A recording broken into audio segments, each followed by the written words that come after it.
way much better, bro. Way much better. Sorry, I didn't mean to say bro. They're way much better. Like, it really does not compare to the other two games, to the other two main games. I really like Colorado. Like, I think it was propaganda to go visit Colorado because it looks so beautiful. It really cannot compare.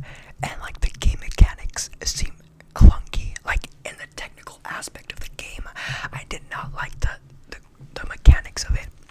Although the running feature, it really improved. The running feature is way better than the other games.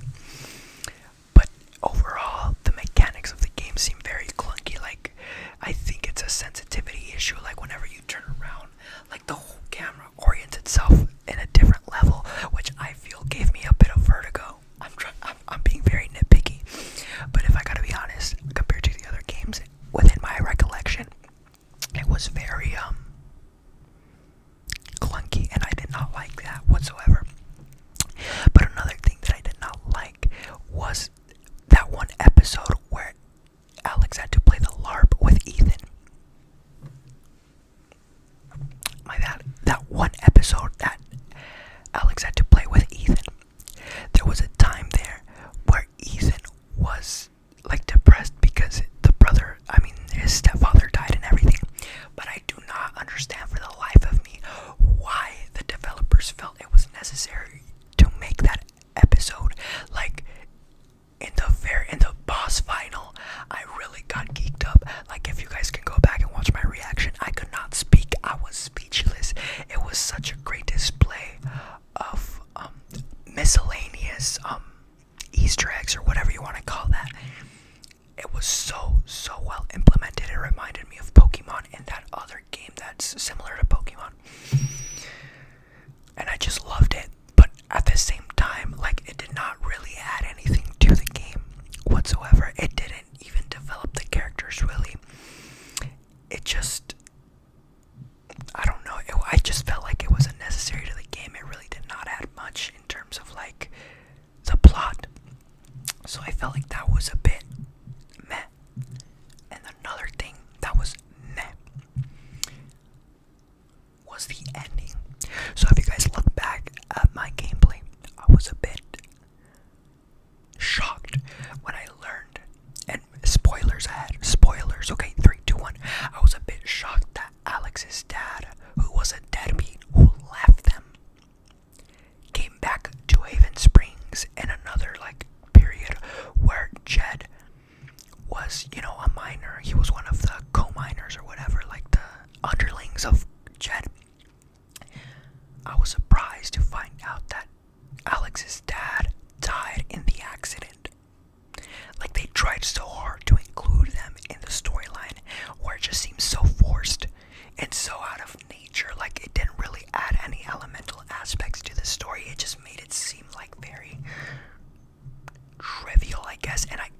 But a positive thing that I could argue against is that it gave the character more depth towards his views on fatherhood and familial ties, because I remember reading the emotion of the logit where it said, "Oh, I gotta get back to my family and apologize," or something like that, and it just gave it a little, like, familial edge that I don't even think is a positive, because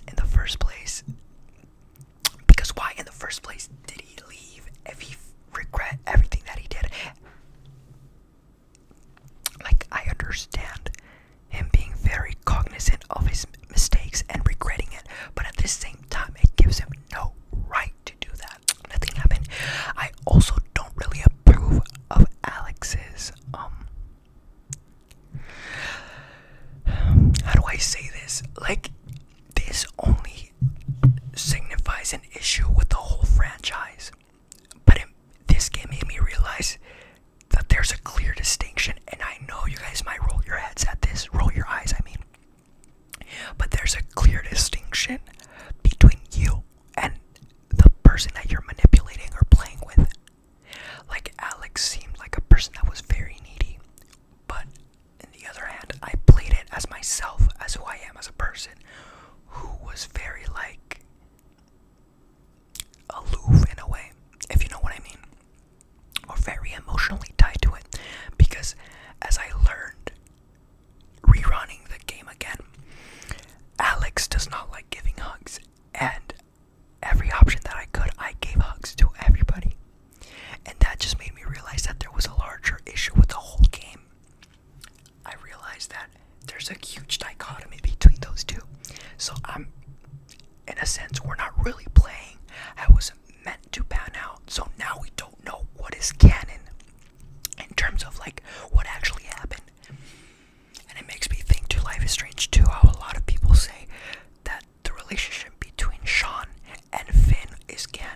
which I don't know. I mean, I don't know if it's true or not. Another aspect that was met to me, and one that personally like really undersold the game to me, was, unfortunately, I know it has nothing to do with the game, but the extension of the game really undersold the whole Life is Strange 3, the Life is Strange True Colors, and it was the DLC pack, Wavelengths. Like, it's so underwhelming. We never, ever, ever got to see another aspect of Steph's background, or what's that guy's name? I think his name is that Paul Bunyan looking dude. I forgot his name. A hunky dude. I forgot his name. But him and Steph, we never got to see their home. We never got to see where they came from. Nothing of them was revealed to Alex, and it was only centered around like very few scenes, if you know what I mean. Which brings me to my next point. There is a lack of variety between the locales and the maps, if you know what I mean.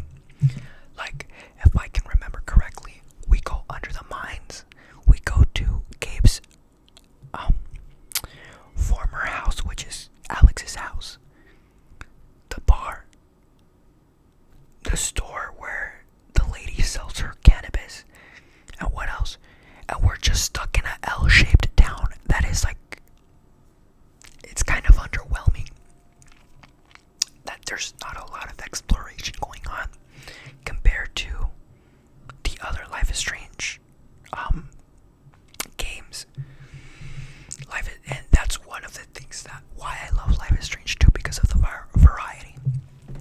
But yeah, I just didn't like that, and it really it was so underwhelming to me. Like, when I saw the trailer for Life is Strange 3, I was so amazed. I was like, if I gotta be honest, I almost cried of how happy I was, because I love Life is Strange 2 like so much. You guys do not understand. It was life changing. No, well, not necessarily, but I really enjoyed it.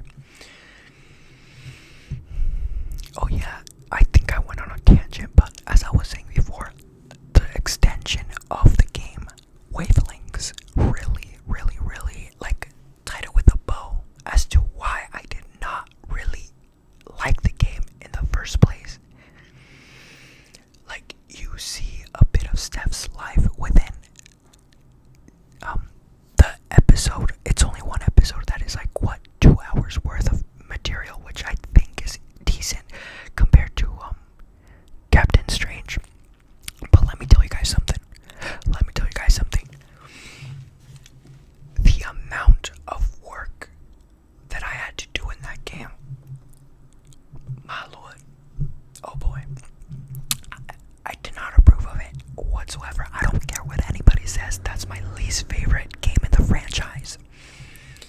The minor games. Because look, we have the main games, which is Life is Strange 1 and 2 and True Colors. And we have the minor games, which are Before the Storm. That other one with Alex and Chloe when they were younger, but I didn't even bother to play that game. That game was not even interesting to me. Captain Strange and Wavelengths. And Wavelengths, I gotta say, it was terrible. I don't like trashing games that much, but dude, really?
and you want more.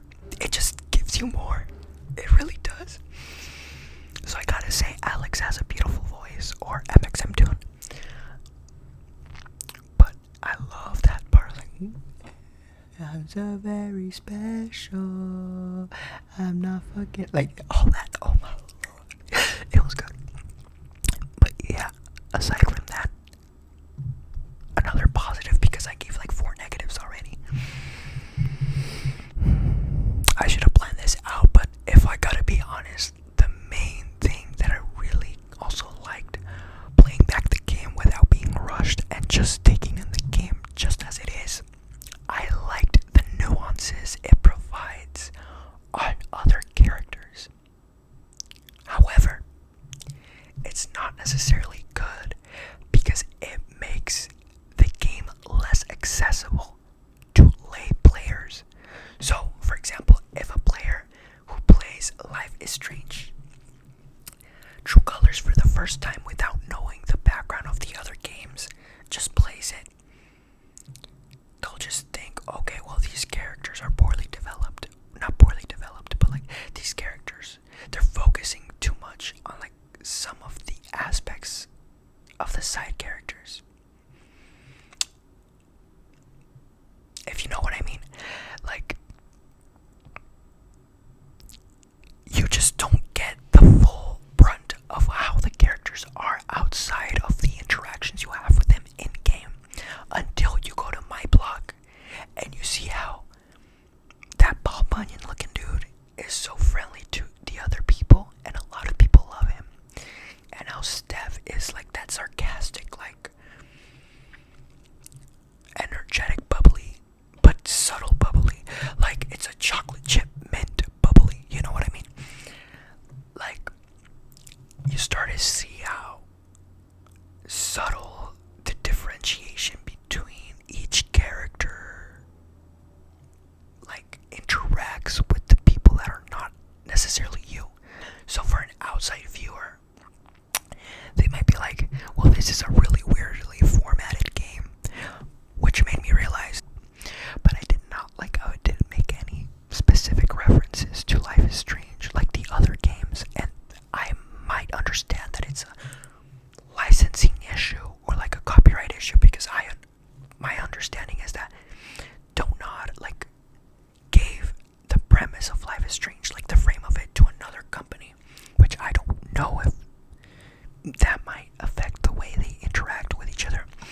But I did not really like how they didn't mention the other games within the game itself. Like, I understand that Steph is part of Life is Strange True Colors, but they did not mention whatsoever Chloe, Max, Daniel, Sean, like any of them. They didn't mention any of them. And I seen the Easter eggs where they mentioned Cassidy and all that, but we need actual tangible things that explain what happened to them after the fact. Like, one of the things I really loved about Life is Strange 2 is that Frank, or the stepdad, really exemplified what happened after the fact of Arcadia Bay being sacrificed versus what happened when Arcadia Bay was spared. Like, they did an amazing job with that. Like, I understand that it's not the integral part of the game, but at least we want to see, as viewers that really love the franchise, we want to see what happened after the fact, if you know what I mean. And listen, I know, I mean, it's not like anybody's really active in this channel. I love you guys, whoever subscribed, but like, I kind of understand how somebody who might listen to this or not might be like, dude, like, you're missing the whole point. The whole game's not about the other games. And I understand that. I know that they have a different storyline, but like I said, it'd be nice to have some reference to the other games, you know? But hey, what can you do? Next game, Life is Strange 2. Alright, well, I was planning to leave this one at last, but you know what? We're gonna do the 3-2-1 method. 3-2-1 method. So for the major games, Life is Strange 2 has my heart, and it always will. And maybe that might change with maybe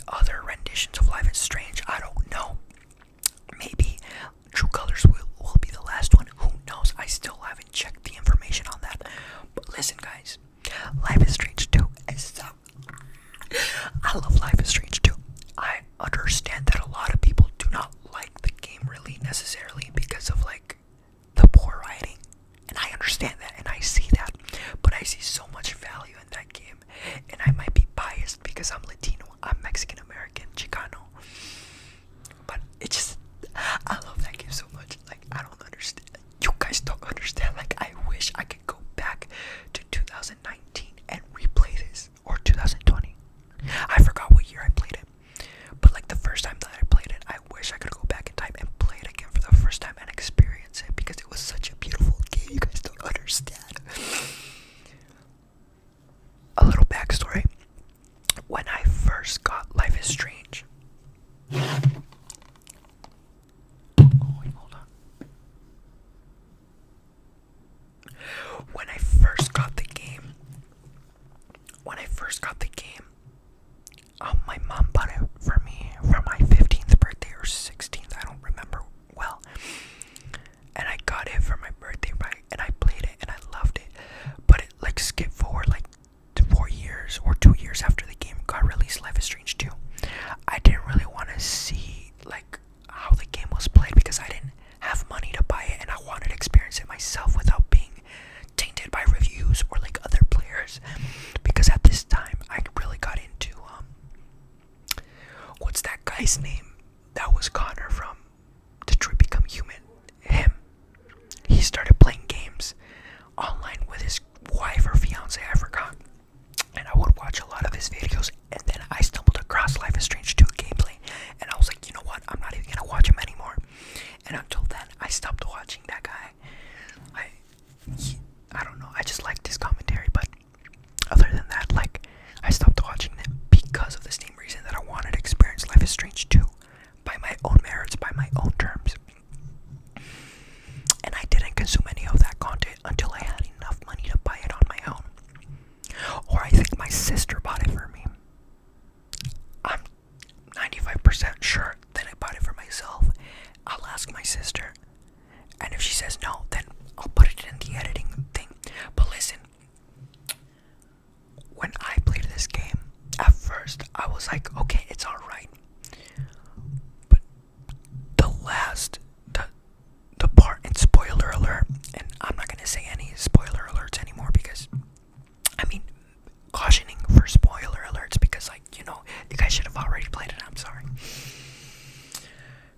When Esteban, the dad, dies, like my brain shifted. I was like, what happened? Like, what? Like, it really drew me in, sucked me into the actual plot. Like, the plot literally thickened. I really enjoy, and part of the reason why I really love it is the symbolism and like the implicit meanings of certain iconography or certain like objects used throughout the game. Like, first, we're transported into Washington suburbia. They're like a relatively middle-class family. It's during the Trump presidency and what it entailed for the Mexican American community. They're a very isolated community within Washington, so there's not a lot of explanation of how the community is, the Mexican American community is in that area. So it just seems like they're isolated. So within that, there's a motif of isolation between walls. So first you have the presidency and how it makes Mexican Americans feel. And then you have the locale of Esteban's household. Like, we don't see other Mexican Americans except for that family.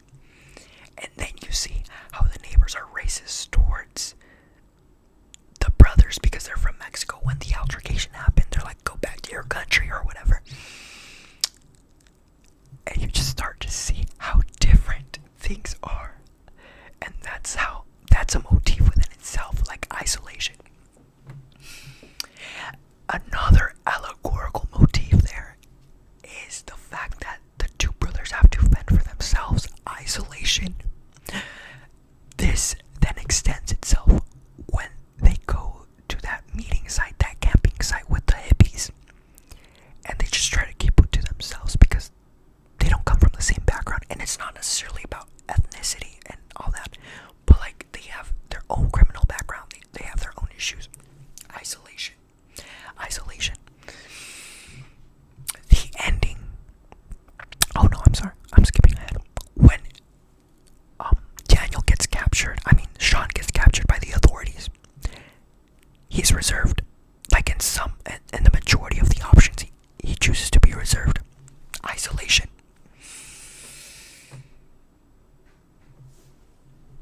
When they cross the border, when Sean finds Karen, the mom, he decides to keep to himself or to join in and coalesce with her to find Daniel and work alongside their own internal issues. Isolation. That whole speech Karen gave in the front porch of the motel really exemplified that theme of isolation. Her between her parents, her between Esteban, her between the whole family. Isolation. I can go in depth with an analysis of Life is Strange too, but I don't think you guys want that, so I'm just gonna keep it to myself. But there's just so many that I can think of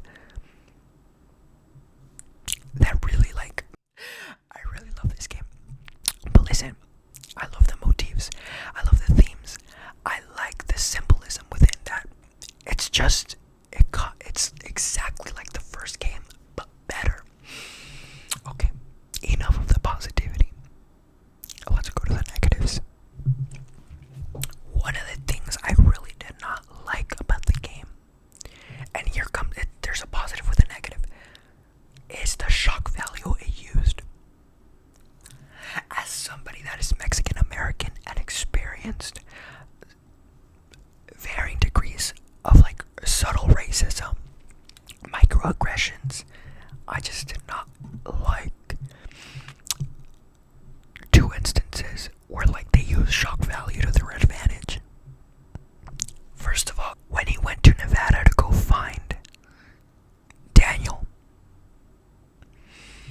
there was a scene where he stopped at a rancher's lot and then he just stayed there and waited, and then he was awoken to a couple of ranchers that were racist. They said the most infuriating things. Like the first time that I played it, I literally shed tears. And listen, it's totally plausible for that to happen. I'm not doubting that. I've had instances where a person was that severely racist towards me. But I just think that they used the shock value of racism very willy-nilly, if you know what I mean. Obviously there's a time and a place to make a commentary about the racist people of the United States, but that whole oh, you give me a song in Spanish from your dirty language, really? They're oh, you're a criminal, all your people, it's gonna be your nation soon. There's other levels of racism that you can show without needing it to be that overtly racist, if you know what I mean. And after the fact, after this video, I'm gonna search up if the creators and the writers of the game are actually Hispanic or Latino, because if they're not, then that's another negative towards the game itself. Because one thing that I do not like in other types of media, like films, movies, and such things like that, is white people, and I know I'm gonna offend somebody, but one thing that I do not like is white people profiting off our stories, persons of color stories, especially when it comes to issues like those. One thing I can think about is that one book, and the person who wrote it was white. You don't even know anything about the experience, and I'm not saying that I know everything about the experience, because I really don't, but I feel it's less frowned upon if I would do a story like that, because I have more relation to it than a person that just doesn't even know anything. I realized talking to one of my friends that not a lot of people know about the issues that come with the southern border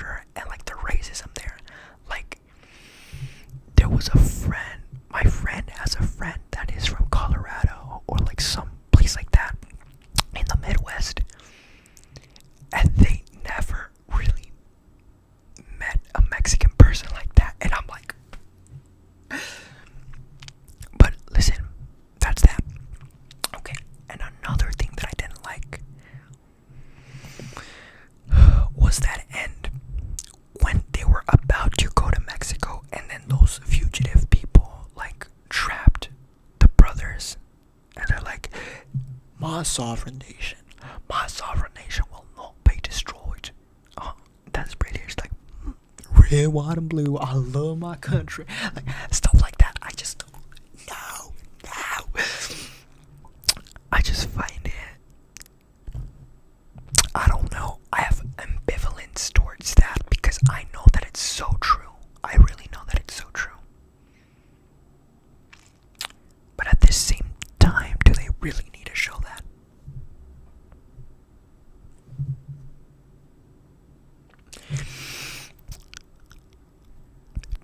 The reason why I'm against it is because there's pockets of racism scattered through those scenes. Because in reality, if they wanted to make it about those issues, they should have plagued it throughout the whole game. If I'm being honest, I would have preferred it for it to be plagued through the whole game, or plastered through the whole game, because they just made it into some trivial issue that really doesn't add any nuance to what it means to be a minority in this country, if you know what I mean. I know this is gonna sound weird, but one thing that I really liked when they showed racism was that one scene in the gas station where it showed the duality of a human. Like, how can a human be so loved and so loving to his own family or their own family and also be racist? Like that one gas station guy, the wife was like, you know what, I'm not even gonna care about this. That man made me so angry, saying, oh, you're gonna go back to your country, I'm gonna call ICE on you, whatever. But you also see the pictures of that guy and how he's like the exemplified American, living the, being a rural American, loving his family and being loving to the whole community, but also show that side of hatred. I love that because it just shows the duality of a human. Behind the hatred, there's love. Behind the love, there's hatred. Those two go together, and I feel like they did it. They just displayed that more naturally compared to those scenes that I mentioned. Another thing that I just did not like whatsoever is the brunt. So you have the transition between one episode towards the next episode,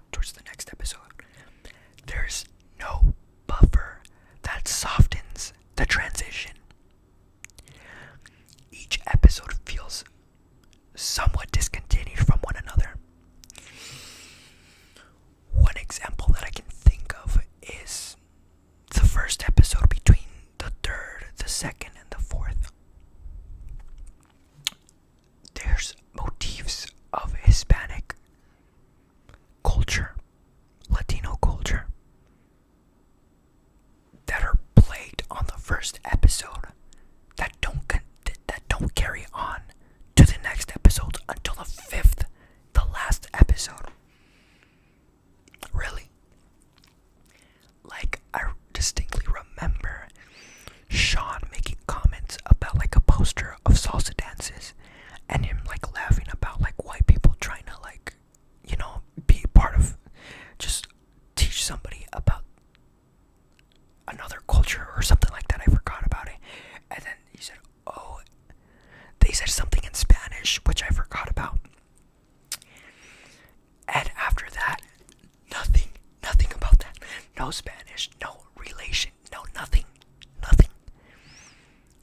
Another one where the dad was like, oh, mijo, que quién sabe que quién sabe. Nothing after that.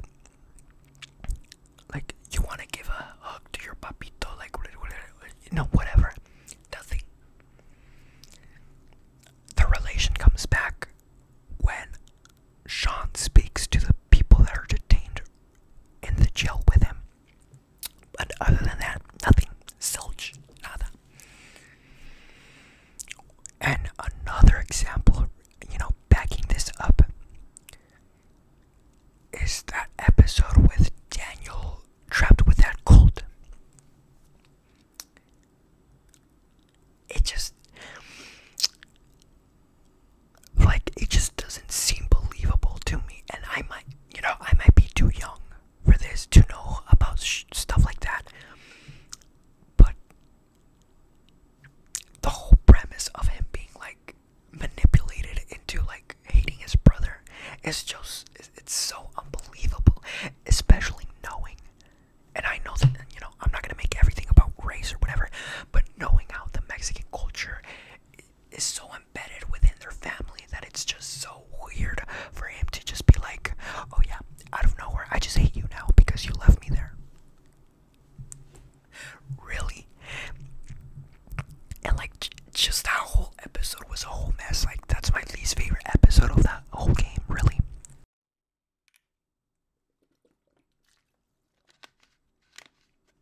guess it's one of the positives of that episode, but like other than that, there's no continuation of, like, I understand that the third episode ended with them being injured and him being captured and him being like, like left for dead. I don't understand that nonsensical like transition to the next episode. I don't know, like something about that I just didn't like that. Oh yeah, one thing that I will say, I mean, I've said a lot of positive things, but another thing that I will say about Life is Strange 2 is that the soundtrack is amazing. It's literally one of the best soundtracks compared to the whole other games. Like, I really, like, 75% of the songs are saved in my playlist, and I'm like, when I heard the Litzomania one, like the very first song in the game, I was like, give me that run. I just couldn't. And it just reminds me of that time that I played Life is Strange 1 during Thanksgiving, and like how it was raining, and I opened that door and let the coldness run through my hair and all that, and me being with a knit sweater and just playing it and just being very happy. It just reminded me of those days, like, I don't know why. But yeah, and like, there's some elements to it that I related to my own life. And how, I don't know, like, there's something culturally about family that is really discussed here. And I like how one of the themes, which is like educating your brother, not being the one that has the power, but like telling your brother what's good and what's wrong. It's literally, and I don't think the developers had that in mind, but they kind of did it unintentionally, which I don't know how to feel about that. But it really relates to like how the Mexican culture is very like, you gotta take care of your own people, and you have to like really look out for their best interest. And I know other cultures have this too, but I just found that very interesting, Oh yeah, another thing that I really love about the game is the variety of maps and scenes and all of that. Like, the nature there is incredible. I can only imagine how it will look if it ever gets remastered. It just looks amazing. I just can't explain how beautiful the scenery is. I'm not gonna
is Strange 3, it kind of, I had this, before Life is Strange 3, I had this, like, notion of, like, playing this character and you being that character and living through that character.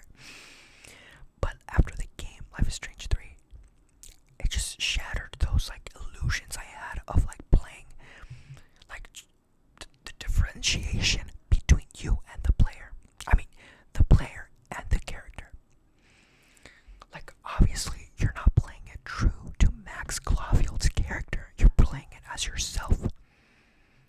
And I just think it's really interesting how weird that is, and I never really thought about it until, Alex's, reverberation of, like, the neediness and, like, her drama and all that.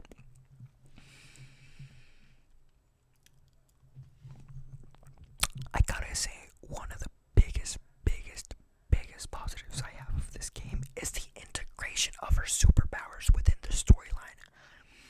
If I had to pick between the three powers, telekinesis, time traveling, or like time rewinding, time manipulation, and what's it called, empathy, in a heartbeat, I'd choose time rewinding. That plain and simple. The amount of physicality, the metaphysical, the otherworldly that is embedded within those powers is astounding. Like, telekinesis seems very physical. Empathy is related to that, like, introspectiveness that time rewinding has. But time rewinding is more like otherworldly and more mystical. And it just is more attuned to nature and such. And the developers of that game really did it well. Like, the way they meshed the powers within the storyline, excellent. Like, it's, in that aspect, it's kind of flawless. Another thing, the fact that I wish that they kept with the tradition of really embedding. Oh, you know what? I take that back. I was gonna say, I wish they showed more of their hobbies, but that's a lie because they showed Alex's, like, songwriting and singing, and Sean's, like, artistic abilities. Never mind, scratch that. But one thing I really enjoyed is, like, the way that the characters were written. Like, each of their characters resembled themes that weren't really, like, they were so individualistic and so raw that you could feel their own issues, like, ruminating through the storyline. First, Max, the aloof girl that is very artistic and very eclectic, but, like, you can't really tell who she is because, she's very reserved and shy and insecure, and she's still very green in terms of her womanhood. I don't know what you want to call that. I don't know. Chloe, that free-spirited person, she's so free-spirited that she's low-key abusive and toxic, if you know what I mean. Joyce, the other half of the glue of the family, and what it means to be an anchor within familial ties. Frank, the usurper, the person who really tries to be that, like, how do you call that thing where, like, how do you call that? I don't know, but the things that you use to make space, like, when you call 911 operators and you're stuck behind something, they have this machinery that opens up, like, two heavy objects and, like, lets you pass. I don't know, but he's that tool that just inserts itself in like, the most unnecessary ways that really ultimately end up, like, harming his self-image or, like, his reputation, if you know what I mean. What else? The parents of Max. There are no character developments with them, but there's something about them that it just doesn't sit right with me. And if you know, you know, but I'm not gonna explain it. Kate, this woman is the embodiment of how innocent souls are harmed on this planet. Victoria, she is a person who is really materialistic but has good intentions, and so on and so forth. But each character, like Mr. Jefferson, like, he's an excellent teacher, but he's a horrible person. There's just this duality with him, and I just like how they developed him. And negative, I'd say, is, but I just don't like how the game, like, spirals you into thinking that Chloe's a good person when in reality she's really not the person you think she is. Or maybe, I don't know if they do that, but there's something inadvertent that makes me as a viewer empathize with her, when in reality she's, I don't know, she's not the person you think she is. Like, I used to think of her as like some, like, person that isn't misunderstood, and like she acts out and lashes out because of it. But she just seems like a selfish person. Like, her mom should have like kicked her out of the house. Like, honestly, like, I don't know. Maybe she's still